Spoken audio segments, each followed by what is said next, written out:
Hello, I'm Dr. Valerie Masuda. I'm a palliative care physician, and welcome to Tea with Val. Today, we're going to talk about shortness of breath. A lot of people complain that they feel so short of breath, and a lot of them pick up on Amazon these little, what we call oximeters, and they put it on their finger, and it shows you your oxygenation. And they say to me, why is my oxygenation like nearly 100%, but I'm so short of breath?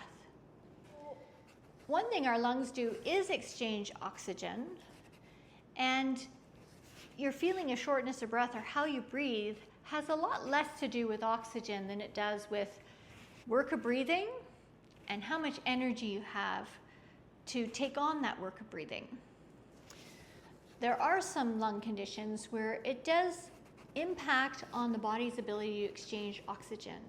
And that would happen if you have disease in your lungs, like chronic obstructive lung disease, emphysema, chronic bronchitis, or you may have cancer in your lungs that's taking up room in your lungs.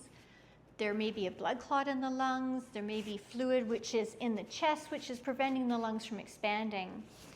And if you have those issues, then it would be a good idea to have your oxygen checked to see whether or not having supplemental oxygen at home would be an option. But for the most part, our feeling of shortness of breath has to do with energy and how much it takes to breathe. So our lungs and our chest don't just inflate and deflate on their own. Our lungs require muscle in order to expand your chest, and that creates a vacuum, so the lungs expand and draw in air. That takes your diaphragm, which is a big muscle between your tummy and your chest, and it also takes all these muscles in between your ribs, and you also use the muscles in your neck to take a deep breath. The most efficient muscle in your body for breathing is actually this diaphragm, and it takes the least amount of energy to actually expand your lungs when you use your diaphragm. I want you just to do an experiment for me. I want you to sit back in your chair. Some people are in a recliner, and I want you to take a deep breath, but put your hand over your tummy and your hand over your chest. Take a deep breath. I think you'll find that you're breathing from up here, using your neck muscles and your rib muscles to take in air. Now I want you to lean forward and put your body forward on your knees, or you could use a table or a counter. And now take a deep breath. You can put your hand over your tummy. And you find that you may use your upper chest, but you also use your tummy.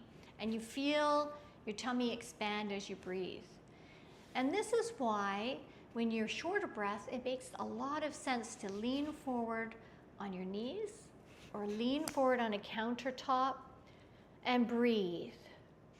If you're feeling very panicky and very short of breath, what a great strategy is to first lean forward on something or your knees to support your upper body. And then we're going to breathe in through our nose on a count of 4.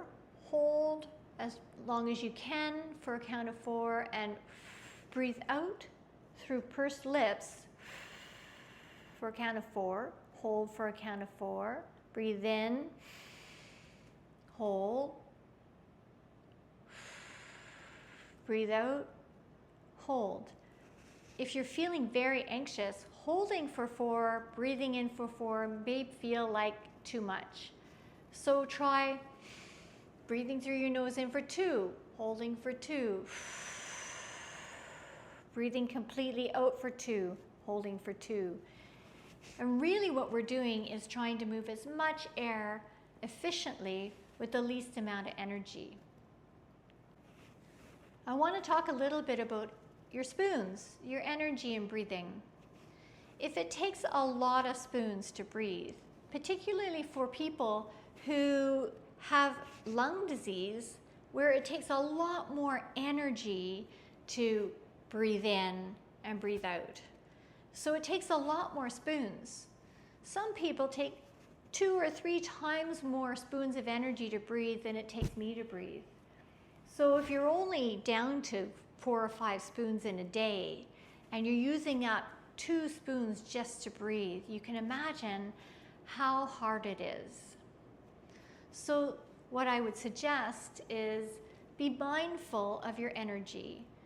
If you have very few spoons, very little energy, then rest. And you'll find that after resting, you'll be able to breathe better. The other thing is that people will often say, why is it so hard for me to go to the bathroom? I'm so short of breath, but I can go and shop at the grocery store and I'm not short of breath. Well, the key is that at the grocery store, they're pushing a grocery cart, and that puts them in a very good position for breathing. You can see when you use a walker, it puts your body in the best position for breathing. And people can get a small apartment walker, so it helps them navigate through their home and helps them breathe. And then when they go outside, they may use a bigger walker with a little seat in it, which allows them to sit and rest. The other thing you may find really helpful when you're feeling really short of breath is opening a window, getting a breeze on your face, and using a portable fan. Having a portable fan just in front of you, which you can lift up and have air flowing past your face, is very, very helpful. The wind hits receptors in your face, your eyes, your nose, and it tells your body it's okay, you're getting more air. Going up a flight of stairs can make you feel really short of breath. So use the handle, the stair rail, so you can support your upper body and go one step at a time. Breathe. Another step. Breathe. If you take it nice and slow, and then if you have a chair at the top of the stairs, you may find it much, much easier to manage.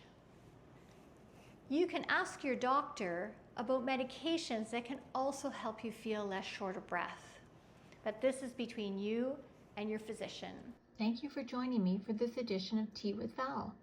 If you found this video helpful, please share. You can also find our other helpful videos at www.satacenter.com.